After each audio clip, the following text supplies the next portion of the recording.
Hello दोस्तों, हमारा इस चैनल आपकी अपनी किताब में आपका स्वागत है। इसके पिछला क्लास में हम लोगों ने पढ़ा था संसाधन के प्रकार के बारे में, जैसे कि प्राकृतिक संसाधन, मानव निर्मित संसाधन और मानव संसाधन। आज हम लोग इस क्लास में इसके आगे पढ़ेंगे। हम लोग यहाँ से स्टार्ट करेंगे प्राकृतिक संसाधनों का वर्गीकरण। और अगर आप इसके पिछला लेक्चर नहीं देखे हैं तो हमारे चैनल पर जाकर देख सकते हैं। तो आइए हम लोग स्टार्ट करते हैं प्राकृतिक संसाधनों का वर्गीकरण।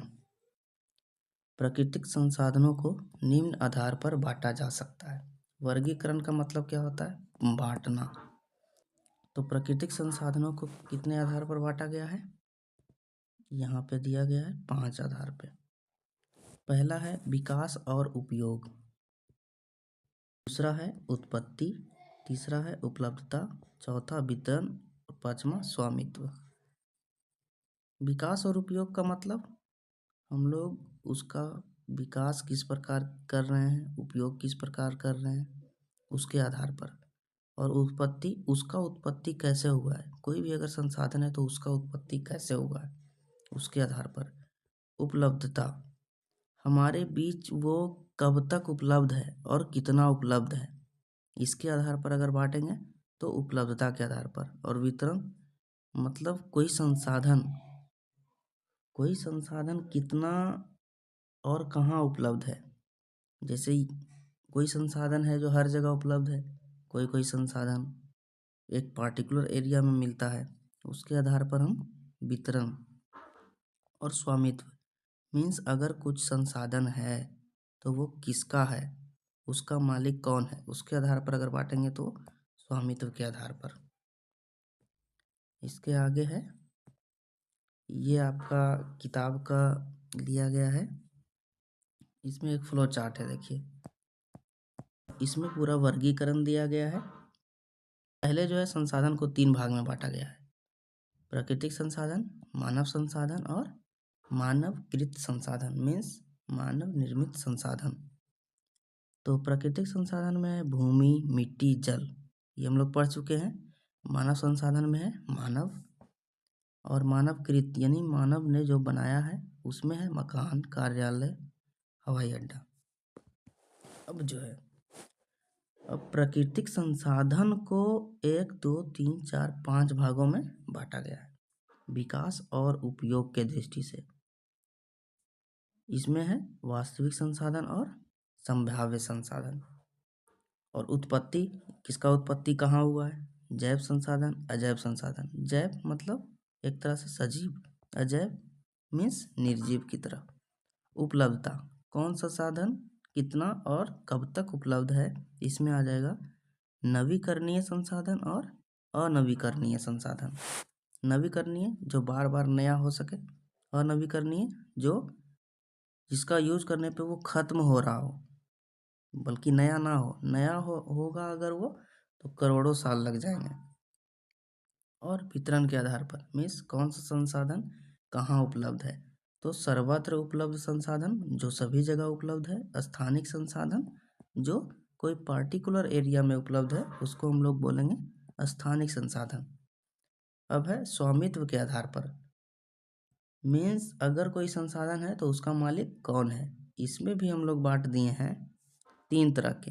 निजी संसाधन, निजी मतलब कोई एक पार्टिकुलर व्यक्ति, कोई व्यक्ति का है या व्यक्तियों का अगर कोई ग्रुप है, मतलब 4 लोग एक ग्रुप बना लिए हैं उसका है।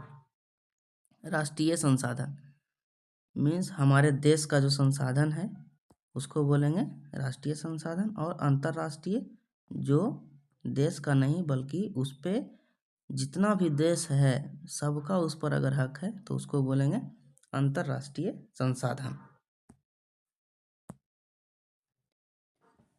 अब हम लोग देखते हैं विकास एवं उपयोग के आधार पर संसाधनों के प्रकार, उसका विकास कितना हुआ है और उपयोग कैसा हो रहा है।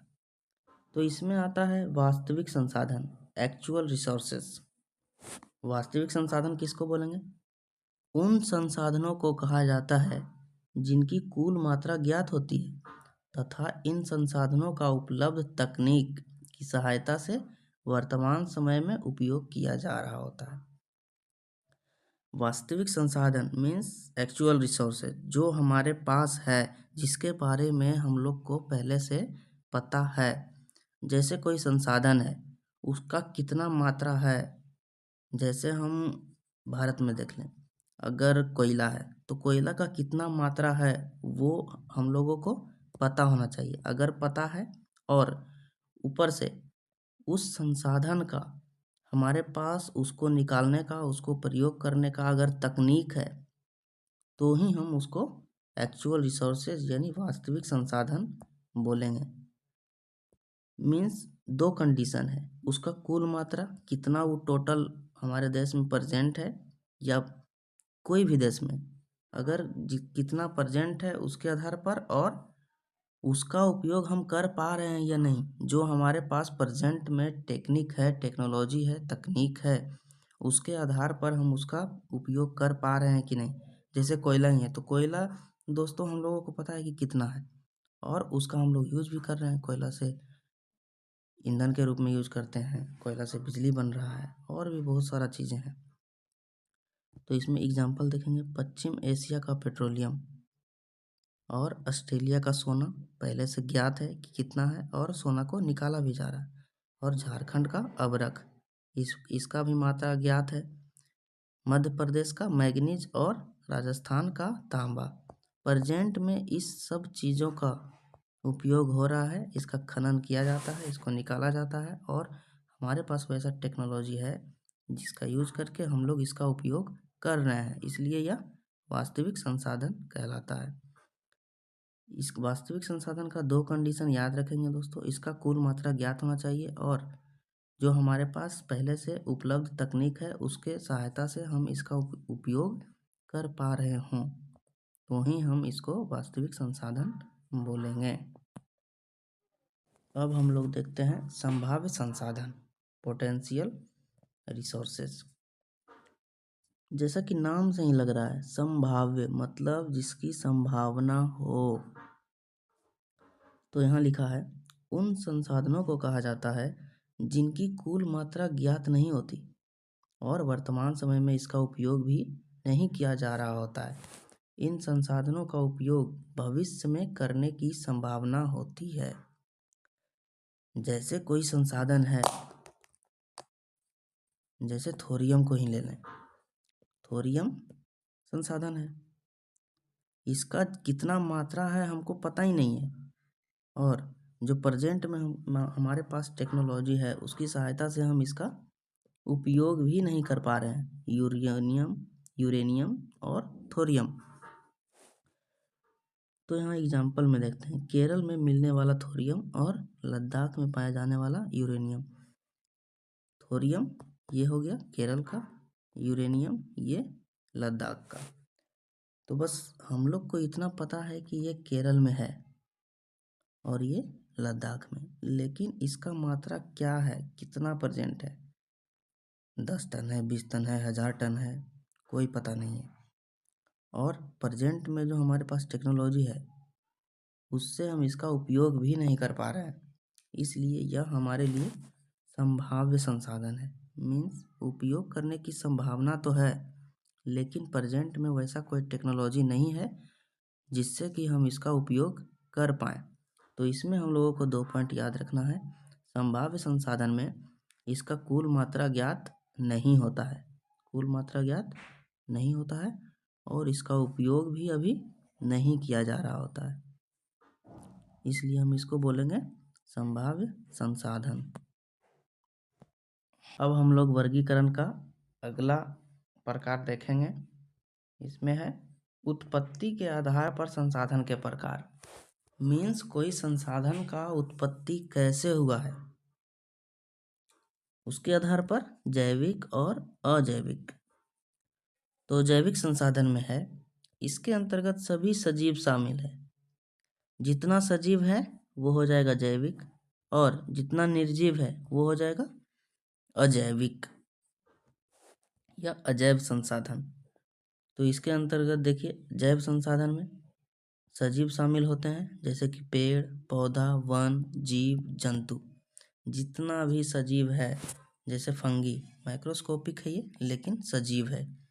प्लांट्स, एनिमल, प्रोटिस्टा, आर्की और बैक्टीरिया, तो ये सब सजीव हैं। और देखते हैं निर्जीव में। निर्जीव को हम लोग क्या बोलेंगे? अजैव संसाधन। अच्छा, संसाधन किस लिए है? क्योंकि हम लोग इसका उपयोग कर रहे हैं। जैसे ये फंजाई है तो इसका उपयोग हम लोग कर रहे हैं। प्लांट, इसका भी उपयोग कर रहे हैं। फंजाई में इसका उपयोग कहाँ करते हैं? फर्मेंटेशन में हम इसका उपयोग करते हैं। जैसे कि ब्रेड बनाना हो, पाव बनाना हो। प्लांट का उपयोग जानते ही हैं। एनिमल, प्रोटिस्टा, इसका भी उपयोग दवाई में होता है। आर्की और बैक्टीरिया, इसका भी उपयोग दवाई में। बैक्टीरिया का उपयोग तो दही में भी, अगर आम भाषा में देखें तो। और अजैव संसाधन हम देखते हैं, इसमें जो है सभी निर्जीव शामिल होते हैं। सभी निर्जीव वस्तु, जितना भी वस्तु निर्जीव है सब अजैव संसाधन है। जैसे कि खनिज, चट्टान, मिट्टी, भूमि, खेत, नदी, तालाब, झील इत्यादि, तो ये सब निर्जीव हैं, इसलिए अजैव संसाधन में आएंगे। एबायोटिक और बायोटिक। एबायोटिक और बायोटिक हम लोग कैसे याद रखेंगे? तो एबायोटिक जो है, एबायोटिक, तो इसमें ए लगा हुआ है और इसमें बायो लगा हुआ है। बायो का मतलब बायोलॉजी, यानी कि जीवित वस्तु। बायो, बायो, ए लग गया तो उसका अपोजिट, इसलिए एबायोटिक मतलब निर्जीव। इससे भी हम लोग याद रख सकते हैं। अब हम लोग आगे देखते हैं। अब हम लोग वो देखेंगे अगला वर्गीकरण उपलब्धता के आधार पर। तो उपलब्धता के आधार पर दो भागों में बांटा गया है, नवीकरणीय रिन्यूएबल और अनवीकरणीय नॉन रिन्यूएबल। तो नवीकरणीय, जैसा कि नाम से ही पता लग रहा है कि इसका नया किया जा सकता है, इसको फिर से लाया जा सकता है। वैसा प्राकृतिक संसाधन जिसकी पुनः पूर्ति प्राकृतिक रूप से होती रहती है, यह खत्म या समाप्त नहीं होता है, उसे नवीकरणीय संसाधन कहते हैं। जैसे कि देख लीजिए हवा समाप्त होगा नहीं, क्योंकि इसका पुनः पूर्ति मतलब दोबारा प्राकृतिक रूप से बार बार लाया जाता है। जैसे सोलर खत्म नहीं होगा। जियोथर्मल, जो धरती के अंदर जो गर्मी है ये भी खत्म नहीं होगा। हाइड्रो, पानी खत्म नहीं होगा। बायोमास, जैसे लकड़ी, ईंधन, ये सब। टाइडल, जो समुद्र में जो तरंगे उत्पन्न होती है वो खत्म होगा नहीं होगा। तो नवीकरणीय संसाधन में वैसा संसाधन जो खत्म नहीं होता है। खत्म किस लिए नहीं होता है? क्योंकि प्राकृतिक रूप से इसको पुनः लाया जाते रहता है, इसलिए यह खत्म नहीं होता। जैसे कि हम लोग देखते हैं सूर्य की किरणों से प्राप्त होने वाली सौर ऊर्जा। सौर ऊर्जा कहाँ से प्राप्त होता है? सूर्य की किरण से। और पवन से प्राप्त होने वाली ऊर्जा जो वाइंड एनर्जी है, इससे भी हम लोग इलेक्ट्रिसिटी बनाते हैं और इससे भी हम लोग इलेक्ट्रिसिटी बनाते हैं। तो ये सब जो है कभी ना खत्म होने वाला संसाधन है, इसलिए हम इसको बोलेंगे नवीकरणीय संसाधन, रिन्यूएबल रिसोर्सेज। जो कभी खत्म ना हो उसको बोलेंगे रिन्यूएबल रिसोर्सेज और नवीकरणीय संसाधन। तो इसके आगे देखते हैं, इसके आगे है अनवीकरणीय संसाधन, नॉन रिन्यूएबल रिसोर्सेज। अनवीकरणीय में वैसा संसाधन जिसका भंडार सीमित है, एक बार उपयोग में आने के बाद उसका पुनः पूर्ति हजारों लाखों वर्ष लग जाता है, ऐसे संसाधन को अनवीकरणीय संसाधन कहा जाता है। जैसे कोल को ही ले लें, इसका जो है कितना मात्रा है वो सीमित है, इसको हम बढ़ा घटा नहीं सकते हैं। घटा तो सकते हैं, बढ़ा नहीं सकते हैं। नेचुरल गैस, लिक्विड ऑयल जो हम लोग यूज करते हैं, डीजल, पेट्रोलियम, ये सब, न्यूक्लियर एनर्जी, बायोमास एनर्जी और यूरेनियम, तो ये सीमित है। अगर इसका हम लोग ज़्यादा इस्तेमाल करेंगे तो ये ख़त्म भी हो सकता है, ख़त्म होगा। तो वैसा संसाधन जिसका मात्रा सीमित है इससे ज़्यादा हम इस्तेमाल नहीं कर सकते हैं। और एक बार उपयोग में आने के बाद उसका पुनः पूर्ति, अगर कोयला अगर हम लोग पूरा ख़त्म कर दें तो इसका पुनः पूर्ति में कितना साल लगेगा? हजारों लाखों वर्ष लग सकते हैं। इसलिए ऐसे संसाधन को अनवीकरणीय या नॉन रिन्यूएबल रिसोर्सेस बोलते हैं।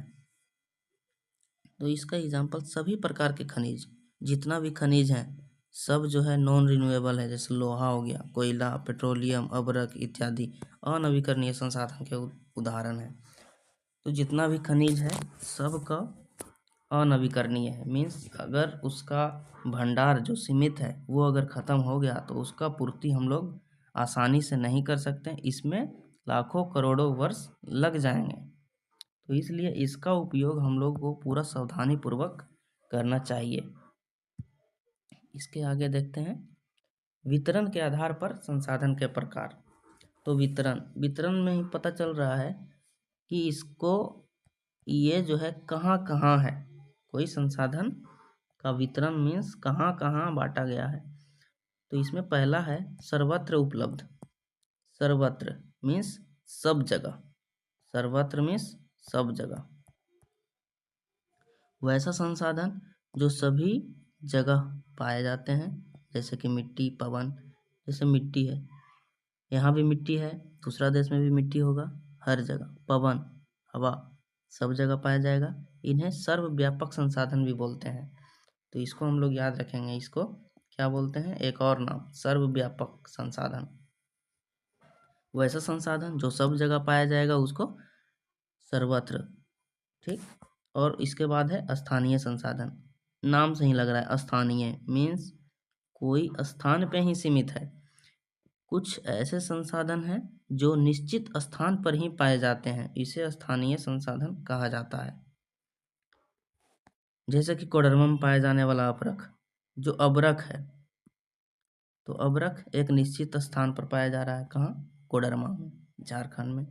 जादूगोड़ा में मिलने वाला यूरेनियम, तो ये निश्चित है। यूरेनियम कहाँ कहाँ पाया जाएगा? जादूगोड़ा में। यूरेनियम की संभावना कहाँ है? लद्दाख में। छोटा नागपुर क्षेत्र में पाया जाने वाला कोयला, छोटा नागपुर कहाँ है दोस्तों? झारखंड में। तो ये सब निश्चित है। कोयला, जैसे कोयला ले लेते हैं हम, तो कोयला क्या सर्वत्र उपलब्ध है? नहीं है। लेकिन यहाँ देखो पवन, पवन हर जगह प्रेजेंट है, तो इसको बोलेंगे सर्वत्र उपलब्ध, मीन्स हर जगह प्रेजेंट है। कोयला एक पार्टिकुलर स्थान पर पाया जाता है, किसी खास स्थान पर, जैसे छोटा नागपुर, झरिया, जमशेदपुर, ये सब में कोयला पाया जाता है। तो ये जो है स्थानीय संसाधन हो गया। जैसे यूरेनियम हो गया, यूरेनियम भी हो गया स्थानीय संसाधन। जैसे अभ्रक हो गया, तो अभ्रक भी हो गया स्थानीय संसाधन। ये हर जगह नहीं पाया जाएगा। अगर हम सोचेंगे राजस्थान से कोयला निकालने, तो वो संभव नहीं है। लेकिन पवन, सौर ऊर्जा, ये सब क्या है? ये सब हर जगह उपलब्ध है, तो इसको बोलेंगे सर्वत्र उपलब्ध संसाधन।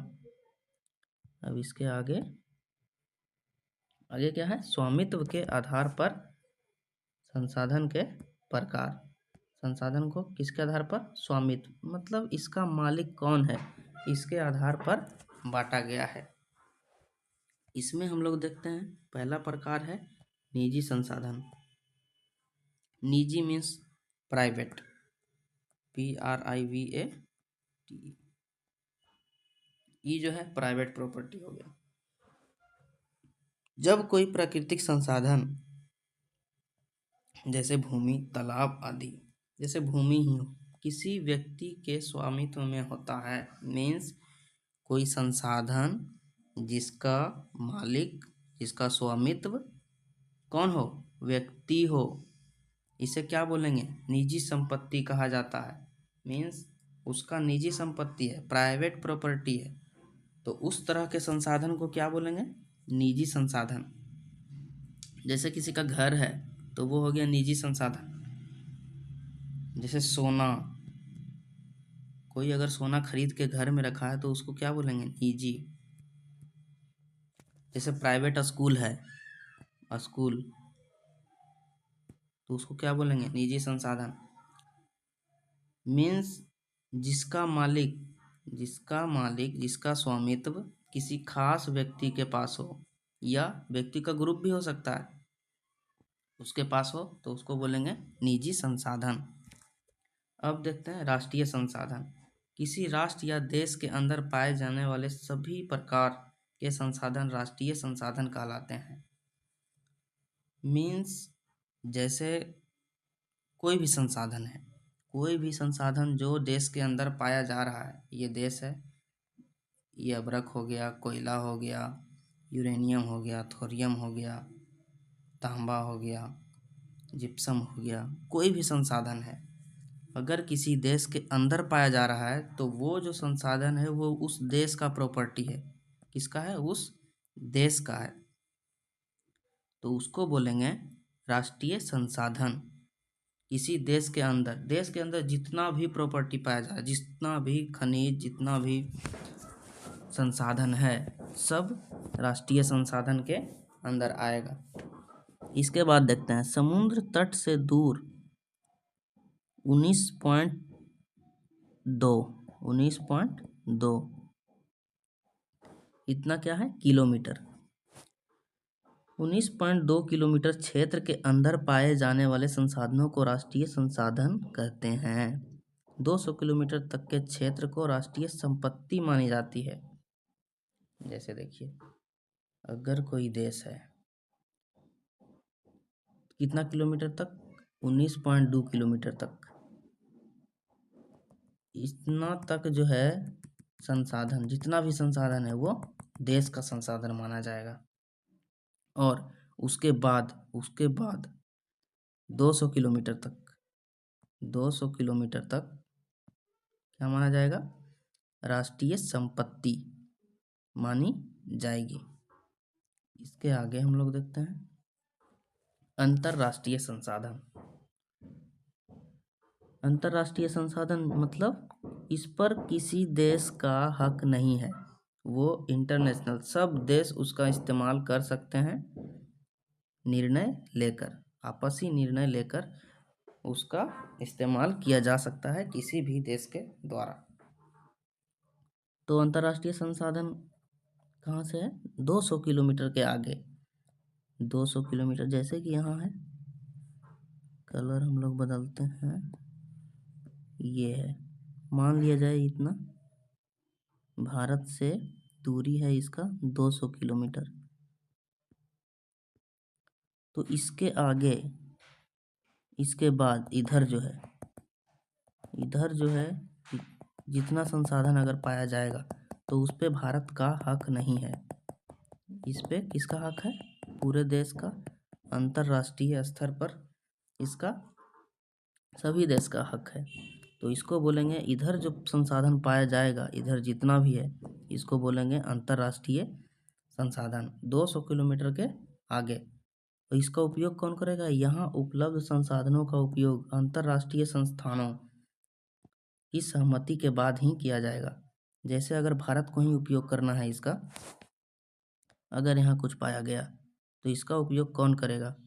तो इसका निर्णय अंतर्राष्ट्रीय संस्थान से सहमति लेना पड़ेगा, उसके बाद इसका इस्तेमाल कोई भी देश द्वारा किया जा सकता है। अब हम लोग देखते हैं संसाधन संरक्षण। संसाधन का बचाव कैसे करना है? संसाधन का सतर्कतापूर्वक उपयोग करना और उन्हें नवीकरण के लिए समय देना संसाधन संरक्षण कहलाता है। सतर्कतापूर्वक उपयोग का मतलब है हम लोग को जितना काम है उतना ही संसाधन हम लोग उपयोग करें, ये नहीं कि हम लोग उसका ऐसे ही बर्बादी करते रहें। जैसे कोई लोग जो है, अगर गाड़ी धोना है तो पानी पूरा खुला छोड़ दिए, तो वो हो गया संसाधन का बर्बादी। हम लोग को जितना काम है उतना ही संसाधन का उपयोग करना चाहिए। ये नहीं कि जैसे हम लोग रूम के बाहर जा रहे हैं तो जो फैन है, बल्ब है, उसका स्विच बंद करके रखना चाहिए, ऐसा ना कि जलते छोड़ दें, तो वो एक तरह से संसाधन का बर्बादी ही हुआ। और उन्हें नवीकरण के लिए समय देना मीन्स उसको नया बनने के लिए समय देना है। ऐसा नहीं कि एक बार में ही ख़त्म कर दें, वो मतलब नया हो ही ना, और हम लोग ख़त्म कर दें तो उसके बाद हम लोग को यूज करने के लिए रह नहीं जाएगा। तो इसमें संसाधन संरक्षण में है सतर्कता पूर्वक उपयोग करना, मीन्स जितना हम लोग को काम है उतना ही यूज करें और उसको नवीकरण के लिए समय दें। अब है सतत पोषणीय विकास। संसाधनों का सावधानीपूर्वक उपयोग, संसाधनों का सावधानीपूर्वक उपयोग ताकि न केवल वर्तमान पीढ़ी बल्कि भावी पीढ़ियां की आवश्यकताएं भी पूरी होती रहे। सतत पोषणीय विकास, अगर हम लोग को इसमें अगर कुछ ध्यान रखना है तो वो है कि इसमें संसाधन का हम लोग सावधानीपूर्वक उपयोग करेंगे, बर्बाद ना करेंगे। क्यों? ताकि उसको ना केवल जो अभी पीढ़ी है वो यूज करे, बल्कि इसके आगे आने वाली भी पीढ़ियां की जो ज़रूरत है उसको भी पूरा किया जा सके। इस तरह के विकास को हम लोग सतत पोषणीय विकास कहते हैं। इसमें 2 पॉइंट ज़रूर याद रखना है कि इसका सतर्कतापूर्वक उपयोग होगा, सतर्कतापूर्वक, और इसमें यह ध्यान रख के किया जाएगा कि वर्तमान पीढ़ी के साथ साथ जो अभी हमारी पीढ़ी है उसके साथ साथ भावी मीन्स आगे आने वाली पीढ़ियां की भी आवश्यकताएं इससे पूरी होते रहे। इसको हम लोग बोलेंगे सतत पोषणीय विकास। अब इसके आगे हम लोग देखते हैं, प्रत्येक व्यक्ति उपभोग को कम करके वस्तुओं के पुनर्चक्रण और पुनः उपयोग द्वारा संसाधन के संरक्षण में योगदान दे सकते हैं। कैसे कैसे? इसको देखो, उपभोग को कम करके, ये हो गया रिड्यूस, उपभोग को कम करना। रिड्यूस मीन्स जो हम लोग संसाधन यूज कर रहे हैं उसको थोड़ा कम यूज करेंगे, जितना हम लोग को काम चल जाए उतना ही यूज करेंगे। रीयूज, उसको दोबारा यूज करेंगे। और रिसाइकल, उसको पुनर्चक्रण, पुनः चक्रण। तो इसको आसानी से याद रखने के लिए RRR, रिड्यूस, रीयूज और रिसाइकल, इसको हम लोग को याद रखना है। पहले तो संसाधन का उपयोग ही कम करेंगे, और अगर हम लोग उसका उपयोग कर लिए तो उसको कोशिश करेंगे कि उसका ही उपयोग दोबारा करें। और इसके बाद रिसाइकल, जैसे रिसाइकल में हो जाएगा जो हम लोग यूज कर लिए उसको हम लोग अगर फेंक रहे हैं तो उसका ही दोबारा इस्तेमाल किया जाए। जैसे हम लोग रद्दी पेपर फेंक देते हैं, न्यूज़पेपर, और उसका उपयोग करके कुछ और सामान बना लिए तो उसको हो गया पुनर्चक्रण। अगर हम लोग पानी का बोतल खरीदें, पानी का बोतल फेंक दिए, फिर उसमें ही अगर उसको हम लोग साफ़ करके कंपनी वाला अगर उसमें ही पानी भर दे तो वो हो गया पुनर्चक्रण, रिसाइकल। तो इस तरह से हम लोग संसाधन का संरक्षण कर सकते हैं, रिड्यूस, रीयूज और रिसाइकल करके। तो ये हमारा संसाधन चैप्टर रहा, और इसके चैप्टर का सॉल्यूशन वीडियो भी जल्द ही अपलोड किया जाएगा, और उसका जो है प्लेलिस्ट अलग से तैयार होगा। तो दोस्तों, हमारे चैनल से जुड़े रहने के लिए बहुत बहुत धन्यवाद।